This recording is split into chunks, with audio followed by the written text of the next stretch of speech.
तो एक बार फिर आप सभी का स्वागत है बेटा आपके अपने YouTube चैनल जिसका नाम है physics foundation.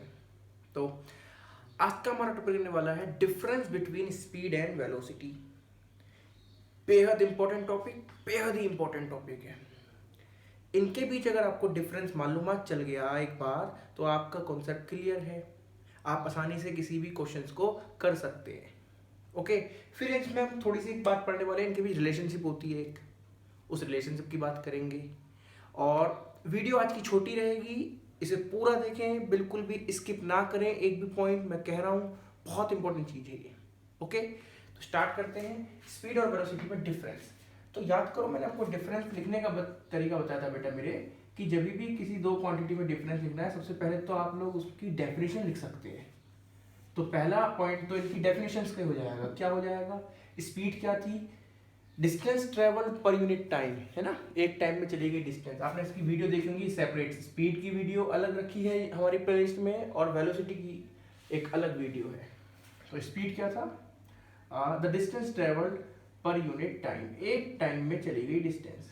Distance travelled in unit time या फिर पर यूनिट टाइम लिख सकते हो, आपकी मर्जी। आप कुछ भी लिखेंगे उसका मतलब एक ही निकलता है। एक टाइम में चली गई डिस्टेंस को हम क्या बोलते हैं? Is called speed. उसको बोलते हैं हम लोग स्पीड। पहला पॉइंट मैंने बोला दोनों का डेफिनेशन लिख दो, तो इसका क्या होगा? The rate of change of displacement. The rate of change of displacement, displacement के चेंज होने की दर को क्या कहते हैं? वेलोसिटी। मतलब कि डिस्प्लेसमेंट कितनी जल्दी जल्दी चेंज हो रहा है वो आपकी वेलोसिटी है। दो बॉडी, दोनों का डिस्प्लेसमेंट सेम चेंज हुआ, लेकिन एक का देर से एक का जल्दी, तो जिसका जल्दी चेंज हो रहा है उसकी वेलोसिटी ज्यादा होगी। एक इंपॉर्टेंट बात क्या थी बेटा मेरे, याद करें। स्पीड एक स्केलर क्वांटिटी थी, इसमें सिर्फ मैग्नीट्यूड होता था, और वेलोसिटी एक वेक्टर क्वांटिटी थी, तो इसमें मैग्नीट्यूड के साथ साथ एक डायरेक्शन भी हुआ करती थी। मैग्नीट्यूड के साथ साथ क्या हुआ करती थी? डायरेक्शन हुआ करती थी। इसे इसके बारे में आपको मालूम होगा, ठीक है? ओके। अब एक और बात, इंपॉर्टेंट बात, आप इसमें तीसरा पॉइंट लिख सकते हो, हालांकि वो इसी में इंक्लूड हो गया। आप लिख सकते हो it has only magnitude, it has magnitude as well as direction. हालांकि वो वेक्टर लिखते ही, स्केलर लिखते ही इसमें अपने आप ही वो इंक्लूड हो चुका है। ओके, तीसरा पॉइंट देखें, आपने क्या देखा था? स्पीड कभी भी जीरो नहीं हो सकती मूविंग ऑब्जेक्ट की। Speed can not be zero for moving object. जो बॉडी चल रही है उसकी स्पीड कभी भी जीरो नहीं हो सकती, जबकि वेलोसिटी जीरो हो सकती है। वेलोसिटी जीरो हो सकती है जब वो घूम के वापस आ रहा था। याद करें पिछली वीडियो में आप लोगों ने देखा होगा, ये मैंने क्वेश्चन कराया था, वेलोसिटी वाली वीडियो में बताया था। तो velocity can be zero for moving object, चलती हुई ऑब्जेक्ट के लिए। फॉर मूविंग ऑब्जेक्ट, चलती हुई ऑब्जेक्ट के लिए वेलोसिटी जीरो हो सकती है, स्पीड कभी भी जीरो नहीं हो सकती। ध्यान रखेंगे। और ये चौथा पॉइंट जो बड़ा इंपॉर्टेंट पॉइंट है, स्पीड हमेशा, speed is always positive, speed हमेशा पॉजिटिव होगी। जबकि जो आपकी वेलोसिटी है वो पॉजिटिव भी हो सकती है, वो नेगेटिव भी हो सकती है। पॉजिटिव नेगेटिव वाला कॉन्सेप्ट वेक्टर में कब लगता है? जब एक लाइन की बात हो रही हो। अगर ये डायरेक्शन पॉजिटिव, उसके अपोजिट क्या होगी? नेगेटिव। ये बताया था मैंने आपको। तो वेलोसिटी पॉजिटिव नेगेटिव हो सकती है और जीरो भी हो सकती है, हमने ऊपर पढ़ा है अभी। तो पॉजिटिव, नेगेटिव और जीरो वेलोसिटी, इन तीनों में से कुछ भी हो सकती है, लेकिन स्पीड हमेशा पॉजिटिव होगी। स्पीड जीरो हो सकती है क्या? हाँ, स्पीड में भी जीरो, लेकिन वो कौन सी ऑब्जेक्ट के लिए होगा? रुकी हुई ऑब्जेक्ट के लिए। मूविंग ऑब्जेक्ट के लिए कभी भी जीरो नहीं हो सकती। अगर कोई बॉडी रुकी हुई है उसके लिए स्पीड जीरो हो सकती है। तो अब देखिए ध्यान से, स्पीड जीरो भी हो सकती है, स्पीड पॉजिटिव भी हो सकती है, नेगेटिव नहीं हो सकती कभी भी। ध्यान रखेंगे इसको, ठीक है? ओके, तो ये है डिफरेंस है स्पीड और वेलोसिटी में। ज़्यादा कोई खास डिफरेंस है नहीं, लेकिन इसके एक दो न्यूमेरिकल्स आपको समझ में आ जाएगा क्या है मैं डिफरेंस की बात कर रहा हूँ। एक छोटा सा हम एक टॉपिक लेते हैं इनके बीच रिलेशनशिप का। ये तो था इनके बीच डिफरेंस, अब हम पढ़ते हैं बेटा रिलेशनशिप। किन दोनों के बीच? स्पीड और वेलोसिटी के बीच क्या रिलेशनशिप है? और कौन सी स्पीड? एवरेज स्पीड और एवरेज वेलोसिटी। कैसे फर्क करें? वेक्टर लगा के। ये क्या हो गई? एवरेज वेलोसिटी हो गई है ना। ये क्या है? एवरेज स्पीड है। इनके बीच क्या रिलेशनशिप हो सकता है? याद करें, हमने एक वीडियो बनाई थी, किस किस के बीच बनाया था हमने? डिस्टेंस डिस्प्लेसमेंट वाली वीडियो बनाई थी। उसमें मैंने रिलेशनशिप की बात करी थी डिस्टेंस और डिस्प्लेसमेंट में। वो क्या होती है? अगर हम उस वीडियो को देख कर आए हैं तो हमको डायरेक्ट ये रिलेशन मालूम होगा। क्या? जो डिस्टेंस होती है किसी भी बॉडी की चली गई, वो ग्रेटर इक्वल होती है मैग्नीट्यूड ऑफ डिस्प्लेसमेंट से। ये तो आपको याद रहा होगा, नहीं याद रहा होगा, आप उस वीडियो को देखें, आपको याद हो जाएगा। ठीक, आई बटन दबाएंगे, आपको आई बटन से आपको वीडियो मिल जाएंगी। ओके, डिस्टेंस और डिस्प्लेसमेंट में ये रिलेशनशिप हुआ करता था, या तो डिस्टेंस ज्यादा होगी डिस्प्लेसमेंट के मैग्नीट्यूड से, या फिर इक्वल होगी। अब एक चीज सोचें आपने, अच्छा इसमें एक चीज और लिख सकते हो, आप इनका फॉर्मूला भी लिख सकते हो डिफरेंस में। हालांकि फॉर्मूला देखो यही बन गया, डिस्टेंस अपॉन टाइम। यहाँ पे क्या बन गया? Displacement upon time. रेट का मतलब अपॉन टाइम आएगा। तो यहाँ देखिए, इस इक्वेशन को, इनइक्वालिटी को दोनों तरफ मतलब कि टाइम से डिवाइड करें, ऑन डिवाइडिंग टाइम। जब आप टाइम से डिवाइड करोगे तो आप इसे ऐसा लिख सकते हो, ये बना आपका डिस्टेंस ओवर टाइम। ये क्या है? Greater equal magnitude of displacement over time, over time. Okay, अब ये डिस्टेंस अपॉन टाइम क्या बन गया? ध्यान से देखो, किसी एक पर्टिकुलर टाइम इंटरवल में चली गई डिस्टेंस जो होती थी, एक पर्टिकुलर टाइम में चली गई डिस्टेंस को अगर आप टाइम से ही डिवाइड करते हो, यूनिट टाइम में निकालते हो, तो वो बन जाती थी स्पीड। और ये कौन सी स्पीड होती थी? ओवर द जर्नी की बात करेंगे तो ये होती थी एवरेज स्पीड। कौन सी स्पीड हो गई है आपकी? Average speed. Average speed greater equal का साइन एज इट इज। ये क्या बन गया? देखें, डिस्प्लेसमेंट अपॉन टाइम वेलोसिटी, लेकिन मैग्नीट्यूड लग रहा है तो मैग्नीट्यूड आ गया किसका? एवरेज वेलोसिटी का। तो ये इनके बीच एक रिलेशनशिप है, लेकिन ध्यान रखना ये एवरेज के बीच है। किसके बीच है? इनके एवरेज के बीच। बड़ा इंपॉर्टेंट ये आर्टिकल हुआ करता है। कई बार हम एवरेज में लिख के से कई दफा डायरेक्ट लिख दिया करते हैं इस तरीके से, आप तब भी समझ जाएंगे ये अपने आप ही किसकी बात कर रहा है? ये स्पीड और वेलोसिटी की बात कर रहा है। स्पीड और वेलोसिटी की बात कर रहा है, ध्यान रखेंगे। ये भी कई बार एक रिलेशनशिप डायरेक्ट लिख दी जाती है। फिर वही बात, इसको डिवाइड में ले लो तो क्या जाएगा? ग्रेटर देन बना जाएगा, ग्रेटर इक्वल टू बना जाएगा। इसको डिवाइड में ले लोगे, लेस इक्वल टू बना जाएगा। आप लोग देख लेंगे ऐसी चीज़ों को, इसमें कोई खास चीज़ है नहीं। अब हम बात करते हैं एक आधा छोटा सा इनके बीच रिलेशनशिप जो हमने पढ़ ली, एक न्यूमेरिकल करके देखते हैं। एक आधे छोटे छोटे से न्यूमेरिकल। ज़्यादा बड़ी वीडियो में पहले बता रहा हूँ, ये ज़्यादा बड़ी वीडियो नहीं है, छोटा सा न्यूमेरिकल देख लें, उसके बाद आप लोग को समझ में आ जाएगा कि करना क्या है इन क्वेश्चंस में। ठीक है, सपोज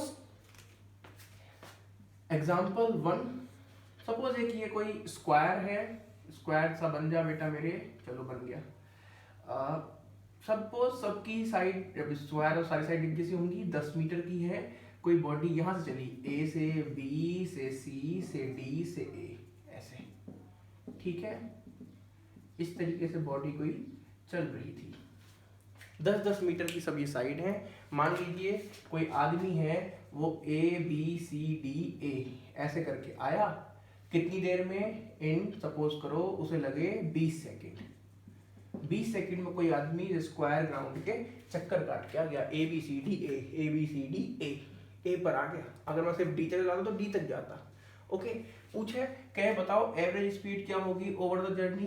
तो आपको पता है क्या होती है एवरेज स्पीड? टोटल डिस्टेंस, याद करो मैंने बोला था एवरेज में क्या रहेगा? Total distance upon total time.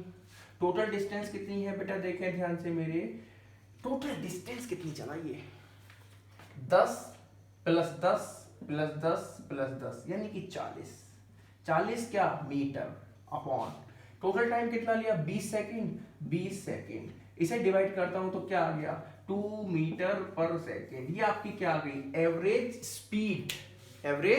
Speed. अब क्या निकालना है? सपोज एवरेज वेलोसिटी, मैंने देखो वेक्टर लगाया, इसका मतलब ये वेलोसिटी की बात कर रहा हूं।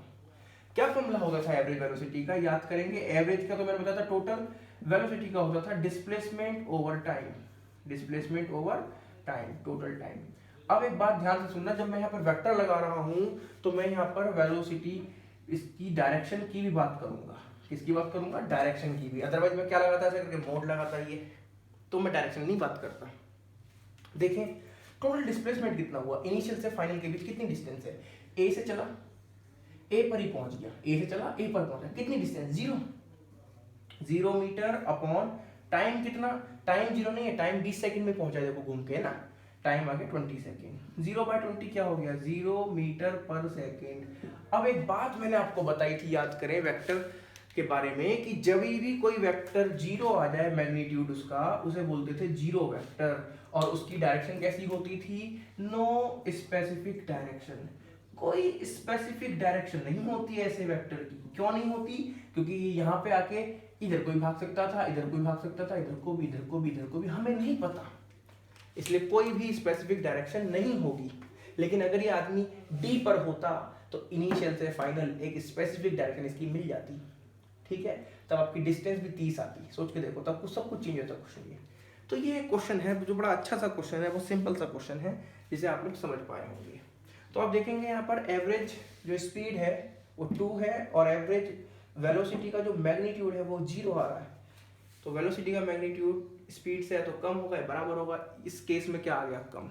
बराबर सिर्फ कब होगा, जब स्ट्रेट पाथ पे बॉडी चलेगी। उसका भी एक एग्जांपल देख लें, कब होगा एवरेज वेलोसिटी एवरेज स्पीड के बराबर, कब होगी, जब बॉडी सिर्फ कैसे चले, स्ट्रेट पाथ पे, और कोई दूसरा रास्ता ना चले, और कोई दूसरा रास्ता ना चले। मान लीजिए बॉडी यहाँ से चली, इधर तक गई, यहाँ जाके बॉडी रुक गई, ए से गई बी तक, ये कितना है, मान लीजिए 90 मीटर, और बॉडी ने टाइम कितना लिया, सपोज 1 मिनट, 1 मिनट। निकाल दो भैया एवरेज स्पीड, फिर वही बात, टोटल डिस्टेंस कितनी है, 90 मीटर, अपॉन टोटल टाइम कितना है 1 मिनट, इसको सेकंड में करूं तो 60 सेकंड है ना, 0 से 0 उड़ गई, 9/6 यानी 3/2 है ना भाई, 30 से डिवाइड करो, 33 या 32 या 3/2 का मतलब कितना आ गया, 1.5 मीटर पर सेकेंड। ये तो आ गई आपकी एवरेज स्पीड। अगर मैं बात करूं बेटा एवरेज वेलोसिटी निकालो, तो क्या आएगा, वही डिस्प्लेसमेंट तो यही आएगा, टोटल डिस्प्लेसमेंट ए से बी पहुंचा है, अपॉन टोटल टाइम कितना है, वही 60 सेकंड, डिवाइड करोगे तो कितना आ गया 3/2, या फिर इसे हम लिख सकते हैं 1.5 मीटर पर सेकंड। डायरेक्शन क्या लिखनी पड़ेगी, मैंने आपको पिछली वीडियो में बताया था बेटा मेरे, कि जब भी आपकी कोई quantity vector quantity straight line पे चलेगी, तो अगर आपने ये डायरेक्शन पॉजिटिव मानी है, ये नेगेटिव मान लो, तो यहाँ पे इधर को हुआ ना, तो आगे क्या साइन लगा दिया मैंने, ऐसे करके प्लस का साइन, इसका मतलब ये कहाँ को गया, ए से बी की ओर। ठीक, कोई प्रॉब्लम इसमें नहीं आ रही होगी, आई डोंट थिंक। अच्छा, एक छोटा सा एक प्यारा सा क्वेश्चन, उसे भी आप समझ लेंगे, उसे भी आप समझ, देखो बराबर भी आ गए ना, इसमें बराबर आ गए थे दोनों। अब एक छोटा सा और एक क्वेश्चन देख लो, वही एक सर्कुलर पाथ पे बॉडी चली सेमी सर्कल पे ही, बस आधा चक्कर लिया उसने, यहाँ से चली ए से बी की ओर, यूं रास्ता ये है, तो बताओ इसकी एवरेज स्पीड। भैया एवरेज स्पीड का फॉर्मूला क्या है, टोटल डिस्टेंस, टोटल डिस्टेंस कितनी चली बॉडी, ये जो डिस्टेंस है यही तो चली, ये कितना होता है, ये टोटल 2πr था, तो ये सिर्फ क्या बचा, πr, r क्या है इसकी रेडियस, अपॉन टाइम लिया सपोज t, कोई दिक्कत नहीं है। अगर कोई पूछे निकालो एवरेज वेलोसिटी, तो क्या करें, टोटल डिस्प्लेसमेंट इनिशियल से फाइनल के बीच सबसे छोटी क्या है, इनिशियल पॉइंट ये है, फाइनल पॉइंट ये है, सबसे छोटा, क्या यही रास्ता होगा, दोनों को मिला दें स्ट्रेट लाइन से, हाँ ये पढ़ा था हमने डिस्प्लेसमेंट वाली वीडियो में, याद करेंगे, ये रहा। तो डिस्प्लेसमेंट कितना हो गया, क्या ये 2r हो गया, सोच के देखो 2r कितना हो गया, 2r टोटल डिस्प्लेसमेंट, टाइम तो उतना ही लगेगा जितनी देर में पहुंचा होगा t। डायरेक्शन लिखने की जरूरत है तो यहाँ पे लिख सकते हो a to b, from a to b, खत्म। यूनिट लगा देंगे मीटर पर सेकंड, मीटर पर सेकंड, कोई दिक्कत नहीं है। अब भी आप सोच रहे होंगे कि कैसे पता कि ये बड़ी है छोटी है, आप देखो पाई की वैल्यू होती है बेटा 3.14, तो ये तो हो गया 3.14 r/t, ये कितना आया 2r/t, तो सीधी सी बात है अभी भी स्पीड ज्यादा है, स्पीड हमेशा है तो ज्यादा होगी या बराबर होगी, और कोई केस इसमें नहीं हो सकता। तो आज के लिए फिलहाल इतना ही, उम्मीद करता हूँ कि आपको मेरी छोटी सी वीडियो पसंद आई होगी। अच्छा कॉन्सेप्ट है, अच्छे क्वेश्चन है, आप ऐसे ही और भी क्वेश्चन कर सकते हैं। क्वेश्चन और मेरे दिमाग में आ रहा है कि लो जी यहाँ से बॉल ऊपर फेंक दी, वो फिर नीचे आ गई, निकालो एवरेज स्पीड और एवरेज वेलोसिटी निकाल लोगे, कोई दिक्कत वाली बात नहीं है। मान लीजिए h हाइट ऊपर गई तो h हाइट ही नीचे आई होगी, सोच के देखना, अगर तुमने बॉल फेंका 20 ऊपर गई तो 20 ही तो नीचे आई, तो डिस्प्लेसमेंट तो इसका 0 हो जाएगा, तो एवरेज वेलोसिटी 0 आ जाएगी, लेकिन एवरेज स्पीड कितनी आएगी 2h/t, टोटल डिस्टेंस HH2H हो जाएगी ना। ओके, तो ऐसे दुनिया भर के क्वेश्चन आपको मिल सकते हैं। बेसिक सी बात है, आपका कॉन्सेप्ट क्लियर होना चाहिए और कुछ नहीं। उम्मीद करता हूँ आपको वीडियो पसंद आई होगी, और ऐसे ही मेरी वीडियो को पसंद करते हैं, लाइक करते रहें और अपने दोस्तों को शेयर करें, जिन बच्चों को ज़रूरत है उनको शेयर करें। Thank you very much.